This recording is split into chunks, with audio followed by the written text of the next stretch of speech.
राम जिनके घर में जन्मे किस्मत। दूसरे नंबर पर भीष्म पितामह, जिन्होंने भगवान कृष्ण का बचपन से लेकर जवानी तक का दर्शन करा। बोलो भीष्म पितामह किस्मत वाले हैं कि नहीं? बचपन से लेकर जवानी तक भगवान कृष्ण का दर्शन कर रहे हैं, वो भीष्म पितामह भी किस्मत वाले हैं। और तीसरे नंबर पर है गिद्धराज जटायु, जो अपने प्राणों को त्यागा तो राम जी की गोद में त्यागा। किस्मत वाला है कि नहीं? बोलो बोलो, जम के बोलो, है ना? अब दशरथ जी के घर में राम जन्मे, किस्मत वाले हैं।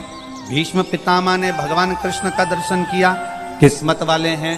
गिद्धराज जटायु की गोद में, राम जी की गोद में गिद्धराज जटायु अपने प्राणों को त्यागा, किस्मत वाला है कि नहीं? पर अगर इन तीनों को भी देखा जाए कि इन तीनों में भी प्रबल किस्मत वाला कौन सा है, बहुत भाग्यशाली कौन सा है, प्रबल किस्मत लेकर कौन पैदा हुआ, तो बताओ कौन पैदा हुआ? गिद्धराज जटायु। दशरथ जी के घर में राम जन्मे, पर दशरथ जी के जब प्राण छूटे तब राम सामने नहीं थे। भीष्म पितामह ने भगवान कृष्ण का दर्शन किया, पर भीष्म पितामह के प्राण छूटे तब कृष्ण सामने नहीं थे। और गिद्धराज जटायु, जिसने जीवन भर मांस खाया, पर जब प्राणों को त्यागा तो राम जी की गोद को पाया। ये प्रबल किस्मत है, ये भाग्य है उसका। गिद्धराज जटायु की कथा कहती है, बचपन गया जाने दो, जवानी गई जाने दो, अधेड़ी गई जाने दो, पर बुढ़ापा बिगड़ने। अरे बचपन खेल में खोया, जवानी नींद भर सोया, बुढ़ापा देख कर रोया, सिराने मौत हंसती। गया बचपन, जवानी गई जाने, अधेड़ी गई जाने दो, पर बुढ़ापा मत बिगड़ने दो। दशरथ जी के घर में राम जन्मे, पर दशरथ जी से ज्यादा किस्मत वाले भीष्म पितामह ने भगवान कृष्ण का दर्शन किया, पर उनसे भी ज्यादा किस्मत वाले गिद्धराज जटायु हैं, जिन्होंने राम जी की गोद में अपने प्राणों को त्याग दिया। किस्मत इसी को कहते हैं, जब अंत समय आवे तो मेरा राम, मेरा शंकर, मेरा कृष्ण तुम्हारे सामने खड़ा हो। बस यही जीवन का एक। और अंत समय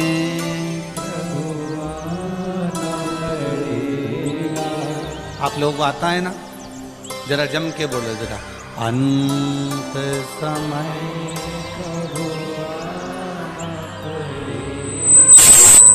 वचन दिया तो निभा, आए ना आए प्रभु कुटुम कभी, अंत समय प्रभु और वचन दिया तो। हाँ, अंत समय प्रभु, ये अंत समय की है। अंत समय परमात्मा का दीदार हो जाए, अंत समय परमात्मा की भक्ति हो जाए। अभी क्या चल रहा है? सावन। हमने पहले कथाओं में कहा, आप लोगों ने स्मरण में रखा होगा, 12 महीने शंकर जी को 1 लोटा जल चढ़ाओ, पर सावन के महीने में शंकर जी को जम जम के बोलो जरा, 2 लोटा जल चढ़ाओ। शिव जी को 2 लोटा जल।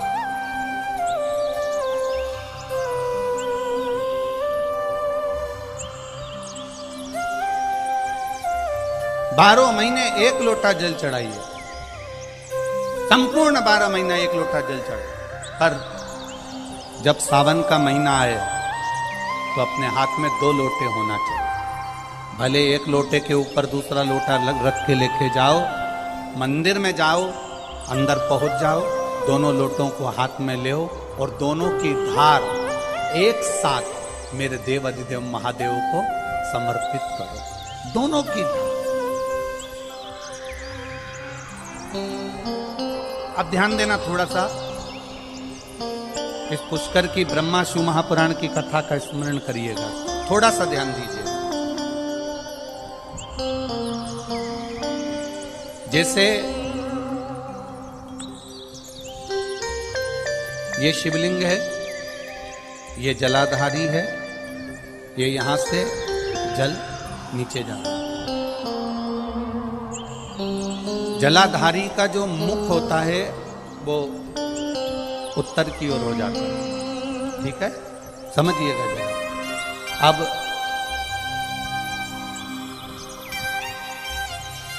अगर मान लो लड़का 35 साल का हो गया, 36 साल का हो गया, बेटी की शादी नहीं हो रही, 35 साल हो गए, 36 साल हो गए, 40 साल हो गए, देवर देव की शादी नहीं हो रही है, किसी की शादी नहीं हो रही है, तो उसको समझना है सावन के महीने में आप जो 2 लोटा जल लेकर जा रहे हो, उस जल को जहां जलाधारी से पानी बाहर बह रहा है, जहां जलाधारी से, जैसे ये शिवलिंग है, ये गोल जलाधारी, यहां से पानी बह रहा है, तो जल चढ़ाते समय जब आप जल को समर्पित करेंगे दोनों लोटे से, तो धार यहां से लगाते हुए धार को आपको इस शिवलिंग पर पूर्ण समर्पित करना। कहां से चालू करेंगे? ये जलाधारी जो बनी हुई है अशोक सुंदरी का स्थान, किसके स्थान से? अशोक सुंदरी के स्थान। अगर लड़के की शादी, लड़की की शादी ना हो रही हो, 35 साल, 40 साल, 42 साल के हो गए, विवाह का कोई योग ही नहीं बन रहा, 28 साल, 30 साल हो गए, बहुत प्रयास कर ले, तो एक सावन के महीने का नियम, 2 लोटे जल लेकर देवाधिदेव महादेव के सामने जाइए। यहाँ अशोक सुंदरी वाली जगह से दोनों धार एक साथ चढ़ाना प्रारंभ करिए और करते करते वो धार शंकर भगवान के शिवलिंग पर ले जाकर छोड़ दीजिए। ये सावन के महीने के अगर आपने मात्र 7 दिन भी लगातार अगर ये धार आपने चढ़ा ली है, तो देवाधिदेव महादेव की कृपा से 3-4 महीने में सूचना आपको प्राप्त हो ही जाती है। जल की महत्व, बोल बम का नारा है, जल की मूलता को पहचान। अब दूसरा क्रम स्मरण करिए। मान लो तुम्हें लग रहा है कि मुझे डॉक्टर को दिखाने जाना है और कोई बड़ा रोग ना बता दे, कोई बड़ी बीमारी ना, एक आया पत्र देखिए,